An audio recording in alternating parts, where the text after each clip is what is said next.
Hello बच्चों, मैं आप सबकी बायोलॉजी एजुकेटर सृष्टि मैम संकल्प के इस ऑफिशियल चैनल पे एक बार फिर से आप सभी का स्वागत करती हूँ। पिछले क्लास में बच्चों हम लोगों ने पैनक्रियास की बात कर ली थी।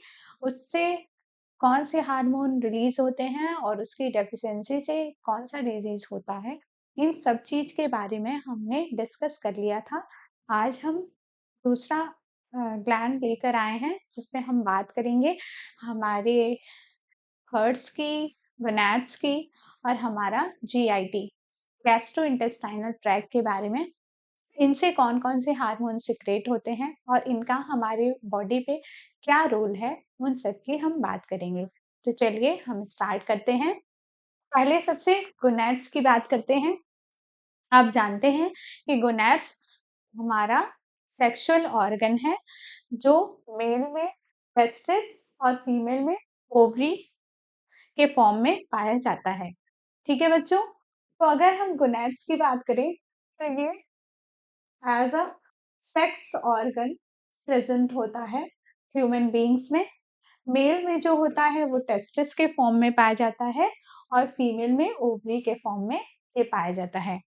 ये जो टेस्टिस है बच्चों, ये मेल में प्राइमरी सेक्स ऑर्गन की तरह एक्ट करता है और यही एंडोक्राइन ग्लैंड, अंतःस्रावी ग्रंथियों की तरह भी यह एक्ट करता है। अगर हम इसकी बात करें कि ये कैसे पाया जाता है, तो बच्चों ये स्क्रोटल सैक के अंदर पेयर में पाया जाता है, पेयर में पाया जाता है। दूसरा, हम ओवरी की बात करें तो फीमेल में ओवरी प्राइमरी सेक्स ऑर्गन है, तो एब्डोमेन रीजन में पेयर में ये भी पाई जाती है। ठीक है, पेयर में ये भी प्रेजेंट होती है। नेक्स्ट बच्चों हम बात करते हैं, ये है मेल सेक्स ऑर्गन का स्ट्रक्चर। मेल सेक्स ऑर्गन का स्ट्रक्चर, अगर हम टेस्टिस की बात करें तो टेस्टिस का सबसे आउटर लेयर जिससे ये कवर होता है उसको हम कहते हैं स्क्रोटम। इसके बाद इसमें डिफरेंट डिफरेंट पार्ट्स हैं जैसे कि वास defence, epididymis, seminiferous tubules and interstitial cells. बच्चों हम ये सेमिनिफेरस ट्यूब्यूल्स, ये जो पार्ट है इसको हम ब्रॉड करें तो देखो बच्चों ये कुछ इस तरह का स्ट्रक्चर होता है। ये दो जो सेल्स हैं, जो जो दो दो ऐसे सेमिनिफेरस ट्यूब्यूल्स ऐसे पाए जा रहे हैं, इनके बीच में जो स्पेस बच्चों ये पाई जा रही है इसी को हम कहते हैं इंस्टरटिशियल सेल्स या लेडिक सेल्स। जो एंडोक्राइन की तरह एक्ट करता है मेल में, वो बेसिकली वही लेडिक सेल्स है या इंटरस्टिशियल सेल्स है जो सिक्रेट करता है बच्चों एंड्रोजन हार्मोन्स का। एंड्रोजन को ही हम बोलते हैं टेस्टोस्टेरोन। यानी मेल में जो बेसिकली हार्मोन सिक्रेट होते हैं वो इंटरस्टिशियल सेल या लेडिक सेल सिक्रेट करते हैं और उनका नाम है एंड्रोजन या टेस्टोस्टेरोन। आगे हम बात करें तो जो देखो बच्चों, जो इंटरस्टिशियल सेल है वो सिक्रेट है एंड्रोजन हार्मोन्स का। अब इस हार्मोन का फंक्शन क्या है, तो फंक्शन हम देखें तो ये मेल में एक्सेसरी सेक्स ऑर्गन के डेवलपमेंट में इन्वॉल्व होगा। मेल का जितना भी एक्सेसरी सेक्स ऑर्गन है उनके डेवलपमेंट में एंड्रोजन इन्वॉल्व होगा। दूसरा, इसके हम फंक्शन की बात करें तो ये बच्चों कराता है स्पर्मेटोजेनेसिस, यानी कि एंड्रोजन हार्मोन कहीं ना कहीं स्पर्मेटोजेनेसिस कराता है, यानी कि स्पर्म का फॉर्मेशन कराएगा। मेल में स्पर्म का फॉर्मेशन जो हार्मोन कराता है उसको हम कहते हैं एंड्रोजन, जो सिक्रेट कहाँ से हो रहा है बच्चों, इंटरस्टिशियल सेल से। नेक्स्ट, इस एंड्रोजन्स का और क्या फंक्शन है, तो ये एंड्रोजन्स लिबिडो जनरेट करता है। इसका मतलब जो मेल्स हैं उनमें सारे secondary sexual behaviour, sexual character का डेवलपमेंट कराएगा, जैसे कि लो पिच वॉइस का, ग्रोथ ऑफ हेयर का, ग्रोथ ऑफ मसल्स का। मसल ग्रोथ को इंक्रीज करेगा, उनमें हेयर ग्रोथ को इंक्रीज करेगा, उनका जो वॉइस होगा उसको लो पिच वॉइस में कन्वर्ट करेगा, ताकि हम पहचान पाए कि जो ये वॉइस है वो मेल की है या फीमेल की है, हम डिफरेंशिएट कर पाए। यानी मेल में जितने भी सेकेंडरी सेक्सुअल कैरेक्टर्स डेवलपमेंट होते हैं, सेकेंडरी सेक्सुअल बिहेवियर का डेवलपमेंट होता है, वो इसी हार्मोन्स की वजह से होता है, एंड्रोजेंस की वजह से होता है। ठीक है बच्चों। दूसरा, ये क्या काम कराएगा? Help in protein carbohydrate anabolism, यानी कहीं ना कहीं ये प्रोटीन का, कार्बोहाइड्रेट का फॉर्मेशन भी कराएगा। अब हम बात करते हैं फीमेल सेक्स ऑर्गन की। फीमेल सेक्स ऑर्गन में बच्चों देखो, हम ओवरी की अगर बात करें तो ओवरी में ये जो फॉलिकल्स का डेवलपमेंट है, देखो प्राइमरी वो साइड से है, फिर प्राइमरी फॉलिकल, प्राइमरी फॉलिकल से सेकेंडरी फॉलिकल्स का डेवलपमेंट होता है, सेकेंडरी फॉलिकल से फिर मैच्योर फॉलिकल, ग्राफिन फॉलिकल का डेवलपमेंट होता है। एक स्टेप ये भी आता है ओव्यूलेशन का, जिसमें फॉलिकल्स रप्चर हो जाते हैं और ओवम बाहर निकल जाता है, जिसको हम कहते हैं ओव्यूलेटेड ओवम कह रहे हैं। फिर यही जो रप्चर फॉलिकल्स है वो फिर से रीजनरेट हो रहा है बच्चों, देखो कॉर्पस लूटियम में, ठीक है, कॉर्पस लूटियम में रीजनरेट हो रहा है। अगर ओवरी में देखें कि ओवरी में कौन कौन सा पार्ट बच्चों एंडोक्राइन की तरह एक्ट कर रहा है, कौन कौन सा पार्ट अंतःस्रावी ग्रंथि की तरह एक्ट कर रहा है, तो देखो बच्चों पहला जो है ओवेरियन फॉलिकल्स, यानी जो ये फॉलिकल का डेवलपमेंट हो रहा है उसमें जो ओवेरियन फॉलिकल है वो सिक्रेट करता है एस्ट्रोजन का। ठीक है बच्चों, ओवेरियन फॉलिकल ने एस्ट्रोजन हार्मोन का सिक्रेशन किया। तो पहला एंडोक्राइन ग्लैंड अगर फीमेल में ओवरी में बात करें तो कौन सा हो गया? वो ओवेरियन फॉलिकल। तो उसमें बच्चों देखो हार्मोन जो सिक्रेट कर रहा है वो है कॉर्पस ल्यूटियम। दूसरा जो हार्मोन सिक्रेट हो रहा है वो है प्रोजेस्टेरॉन, जो सिक्रेट हो रहा है बच्चों कॉर्पस लूटियम से। यानी कि फीमेल में ओवेरियन फॉलिकल और कॉर्पस लूटियम दो ऐसे पार्ट हैं जो एंडोक्राइन ग्लैंड की तरह एक्ट कर रहे हैं या हार्मोन का सिक्रेशन कर रहे हैं। अब हम बात करते हैं ओवेरियन फॉलिकल की। तो बच्चों देखो ओवेरियन फॉलिकल जो है वो एस्ट्रोजन हार्मोन का सिक्रेशन किया। ओवेरियन फॉलिकल जो है वो एस्ट्रोजन हार्मोन्स का सिक्रेशन किया। अब ये एस्ट्रोजन हार्मोन्स के नेचर की हम बात करें तो ये स्टेरॉयडल नेचर का है, यानी इसका जो नेचर है बच्चों वो स्टेरॉयड है ये। अब ये करेगा क्या? तो ये पहला काम कर रहा है फीमेल सेकेंडरी सेक्सुअल डेवलपमेंट, यानी फीमेल में जितने भी सेकेंडरी सेक्सुअल कैरेक्टर का डेवलपमेंट है वो सारा कुछ जो कराएगा वो कौन कराएगा? एस्ट्रोजन कराएगा। दूसरा, ओवेरियन फॉलिकल का डेवलपमेंट, यानी प्राइमरी फॉलिकल से सेकेंडरी फॉलिकल, सेकेंडरी से ग्राफिन फॉलिकल, इन सारे फॉलिकल का डेवलपमेंट में अगर कोई हार्मोन कराएगा तो वो है एस्ट्रोजन। तो इससे को बच्चों करा रहा है हाई पिच वॉइस। फीमेल में हाई पिच वॉइस का डेवलपमेंट भी एस्ट्रोजन कराता है, जिस प्रकार मेल में लो पिच वॉइस का डेवलपमेंट एंड्रोजन हार्मोन्स करा रहा था। नेक्स्ट हम बात करें बच्चों मेमोरी ग्लैंड डेवलपमेंट।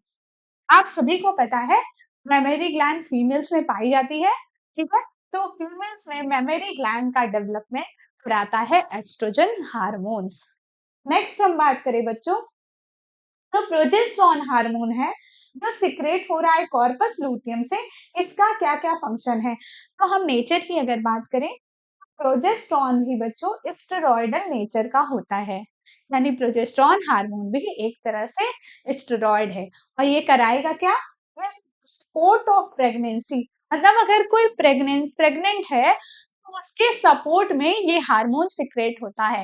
यानी कहीं ना कहीं हम बोल सकते हैं कि प्रोजेस्टेरॉन लेवल हाई होना प्रेगनेंसी को डिनोट करेगा, ठीक है, क्योंकि कहीं ना कहीं ये प्रेगनेंसी को सपोर्ट कर रहा है। जिसमें प्रेगनेंसी को अगर सपोर्ट कर रहा है तो प्रोजेस्टेरॉन का लेवल हमें हाई दिखेगा। दूसरा, they support in mammary gland, they act on mammary gland to initiate alveoli for milk secretion, यानी कि अगर प्रोजेस्टेरॉन हार्मोन मेमोरी ग्लैंड पे एक्ट करेगा तो मेमोरी ग्लैंड में एल्वुलाई को स्टिमुलेट करेगा मिल्क सिक्रेशन के लिए। आपको पता है एल्वुलाई मेमोरी ग्लैंड का एक पार्ट होता है जिसमें मिल्क स्टोर फॉर्म में पाया जाता है। तो उसी एल्वुलाई को बच्चों स्टिमुलेट करेगा मिल्क सिक्रेशन के लिए। और किस टाइम? After child birth. जैसे ही कोई बच्चा अपनी माँ के गर्भ से बाहर आ जाएगा तो उस माँ में दुग्ध श्रावण को बढ़ाने के लिए जो हार्मोन मेमोरी ग्लैंड पे एक्ट करता है, स्तन ग्रंथियों पे एक्ट करता है मिल्क के इजेक्शन के लिए, वो हार्मोन कौन सा है? मिल्क सिक्रेशन के लिए वो हार्मोन कौन सा है? प्रोजेस्टेरॉन। ठीक है बच्चों, यहाँ तक मुझे लगता है आप लोगों को समझ में आ गया होगा। अब हम नेक्स्ट बात करते हैं। तो नेक्स्ट बात करते हैं बच्चों हम हार्ट की। हार्ट में ऐसा कौन सा पार्ट है जो हार्मोन सिक्रेशन में इन्वॉल्व होता है? बच्चों हार्ट का स्ट्रक्चर आप लोग जानते ही होंगे, जिसमें राइट आर्टरियम लेफ्ट आर्टरियम होता है। राइट और लेफ्ट आर्टरियम आर्टरियल सेप्टम के द्वारा दो पार्ट में डिवाइडेड होता है। ठीक है, तो यही आर्टरियल वॉल है। हार्ट का जो आर्टरियल वॉल्व है, वही आर्टरियल वॉल्व ऑफ हार्ट, यही arterial wall of heart secrete करता है एक हार्मोन का, जिसको हम कहते हैं एएनएफ। जिसको हम कहते हैं बच्चों एएनएफ, आर्ट्रियल नार्यूरेटिक फैक्टर, जो हार्ट के आर्ट्रियल वॉल से सिक्रेट होता है। हार्ट के आर्ट्रियल वॉल से सिक्रेट हो रहा है, इसलिए हम इसको नाम दे रहे हैं आर्ट्रियल नार्यूरेटिक फैक्टर। अब ये करेगा क्या बच्चों? हार्ट का जो आर्ट्रियल नार्यूरेटिक फैक्टर है, वो अगर हमारे बॉडी में कभी ब्लड प्रेशर इंक्रीज हो गया, ठीक है, अगर हमारे बॉडी में ब्लड प्रेशर इंक्रीज है, उस टाइम यही आर्ट्रियल नार्यूरेटिक फैक्टर हमारे ब्लड वेसल्स को डायलेट कर देता है। ठीक है, अगर हमारे ब्लड वेसल को उसने डायलेट कर दिया, तो करेगा क्या? ब्लड प्रेशर को ये लो करेगा। यानी कहीं ना कहीं आर्ट्रियल नार्यूरेटिक फैक्टर हमारे बॉडी में ब्लड प्रेशर को रेगुलेट करके रखता है, या ब्लड प्रेशर को रेगुलेट करता है या मेंटेन करके रखता है। तो atrial natriuretic factor blood pressure maintenance में काम करता है। नेक्स्ट हम बात करें, तो ये है बच्चों किडनी का स्ट्रक्चर। किडनी में आप जानते हैं वोमेन कैप्सूल्स पाई जाती हैं, ग्लोमेरुलस पाया जाता है। ये देखिए हम वोमेन कैप्सूल बनाए हैं, ग्लोमेरुलस बनाए हैं, जक्स्ट्रा ग्लोमेरुलर सेल्स बनाए हैं, ये मेसेनक्लियर सेल्स बनाए हैं। तो अल्टीमेटली मुझे कहने का मतलब है कि जो किडनी का ये जक्स्ट्रा ग्लोमेरुलर सेपरेटस है, ठीक है, जिसमें ये सारी चीजें इन्वॉल्व होती हैं, वो किस हार्मोन का सिक्रेट करता है और उसका क्या काम है? तो बच्चों ये किडनी की जो जक्स्ट्रा ग्लोमेरुलर एपरेटस है, जेजी एपरेटस है, ये सिक्रेट करती है इराइथ्रोपोइटीन का। इराइथ्रोपोइटीन एक हार्मोन है, उसका सिक्रेशन करती है। इसका अगर हम नेचर की बात करें बच्चों, तो इसका नेचर होता है प्रोटीनेशियस नेचर, यानी ये कहीं ना कहीं क्या है? ये प्रोटीन है। और इसका नाम ही देखो इराइथ्रोपोइटीन, इराइथ्रो यानी इराइथ्रोसाइट्स, इराइथ्रोपोइटीन, इराइथ्रो वर्ड से आप समझ सकते हो, इराइथ्रोसाइट्स, यानी ये हार्मोन जिस सेल्स पे एक्ट करेगा वो सेल्स होगी इराइथ्रोसाइट्स, यानी रेड ब्लड सेल्स। ठीक है बच्चों, ये जो सेल्स होगी वो रेड ब्लड सेल्स होगी या इराइथ्रोसाइट्स होगी। अगर इराइथ्रोपोइटीन इराइथ्रोसाइट्स पे एक्ट किया, तो इराइथ्रोसाइट्स को स्टिमुलेट करेगा प्रोसेस को कराने के लिए, इस जिस प्रोसेस का नाम है इराइथ्रोपोइसिस। यानी कि इराइथ्रोपोइटीन एक्ट किया इराइथ्रोसाइट को, स्टिमुलेट किया इराइथ्रोपोइसिस कराने के लिए। इराइथ्रोपोइसिस यानी फॉर्मेशन ऑफ ब्लड या इराइथ्रोसाइट्स, फॉर्मेशन ऑफ इराइथ्रोसाइट्स, यानी इराइथ्रोपोइटीन ब्लड फॉर्मेशन में इन्वॉल्व होता है।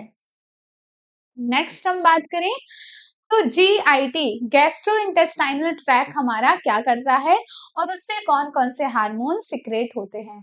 तो हमारा गैस्ट्रो इंटेस्टाइनल ट्रैक, जीआईटी मतलब बच्चों गैस्ट्रो इंटेस्टाइनल ट्रैक, इसमें ये पूरा ट्रैक आ जाएगा, स्टमक, ये pancreas, large intestine, small intestine, ये पूरा जो ट्रैक है इसको हम कहते हैं जीआईटी या गैस्ट्रो इंटेस्टाइनल ट्रैक। और गैस्ट्रो इंटेस्टाइनल ट्रैक से कौन कौन से हार्मोन्स बेसिकली सिक्रेट होते हैं और किस किस चीज में इन्वॉल्व होते हैं उसकी हम बात करें, तो गैस्ट्रो इंटेस्टाइनल ट्रैक से पहला हार्मोन जो सिक्रेट हो रहा है बच्चों वो है गैस्ट्रीन। पहला हार्मोन जो सिक्रेट हो रहा है वो है गैस्ट्रीन।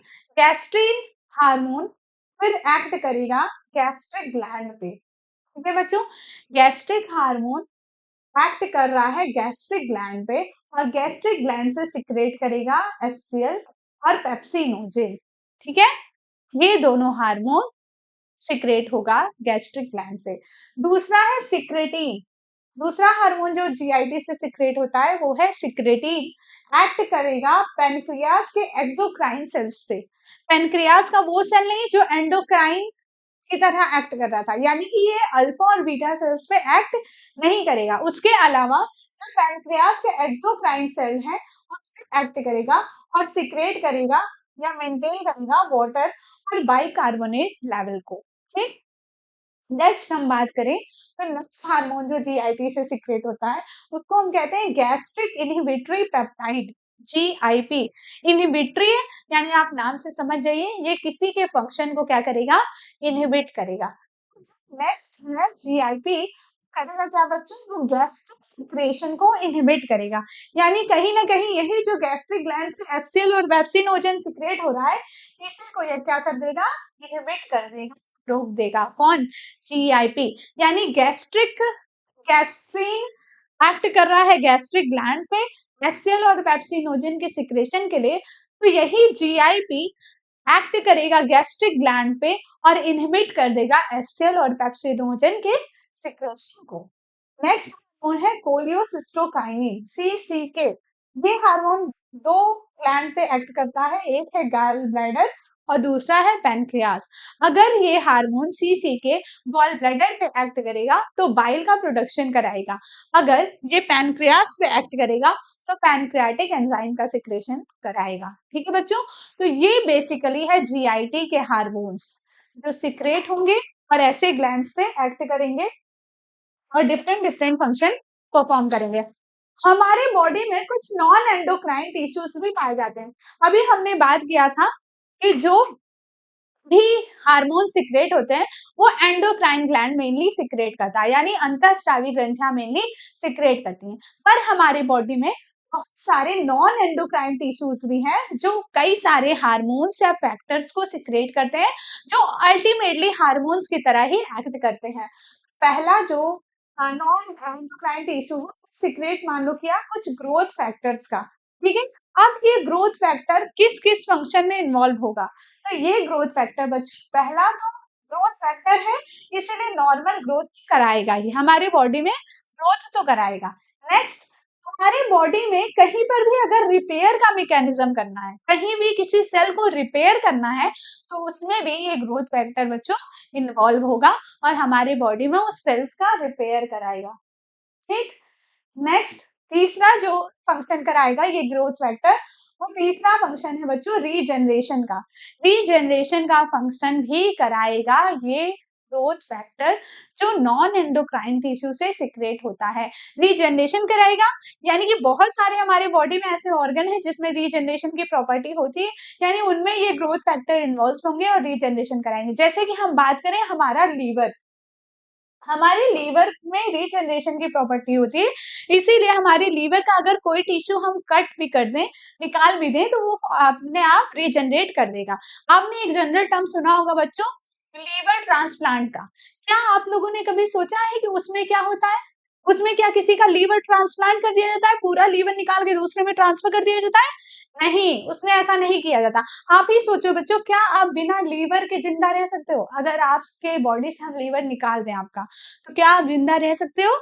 नहीं रह सकते। तो लीवर ट्रांसप्लांट में बेसिकली इसी को बेसिस मान के, इसी रीजनरेशन को बेसिस मान के लीवर ट्रांसप्लांट किया जाता है, क्योंकि लीवर में रीजनरेशन की प्रॉपर्टी होती है। तो हम देखते हैं कि कोई जो डिजीज पेशेंट है जिसमें लीवर ट्रांसप्लांट हमें करना है, उसके किस किस सेल्स में डैमेज हो गया है, ठीक है, उस सेल्स को हम ट्रांसफर करते हैं लीवर ट्रांसप्लांट में, क्योंकि हेल्दी ह्यूमन में लीवर रीजनरेशन की प्रॉपर्टी है, लीवर सेल्स की रीजनरेशन की प्रॉपर्टी है।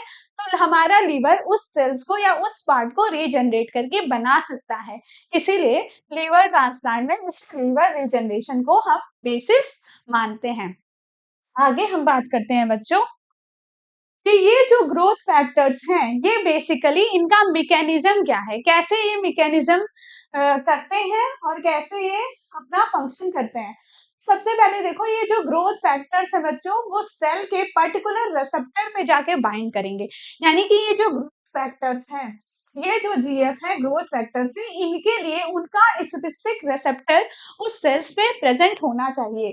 अगर उनका स्पेसिफिक रिसेप्टर इस सेल्स पे प्रेजेंट है, तभी ये जाके इस सेल्स बाइंड करेंगे।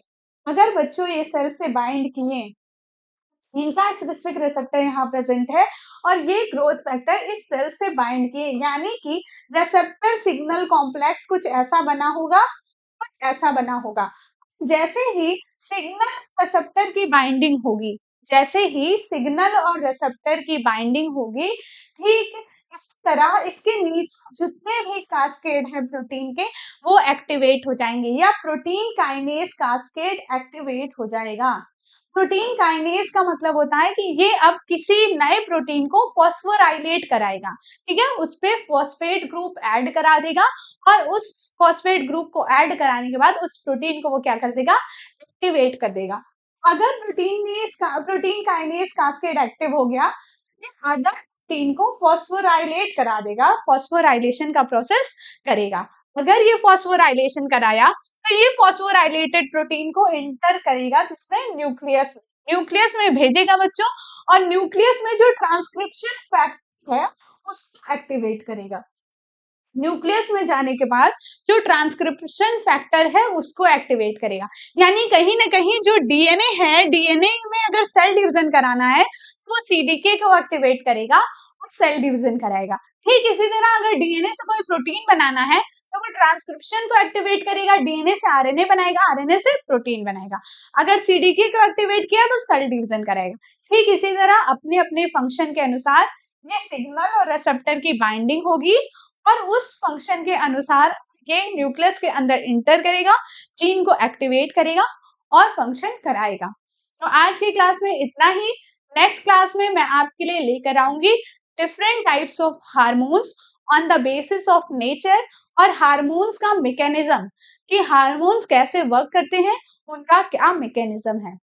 Thank you so much.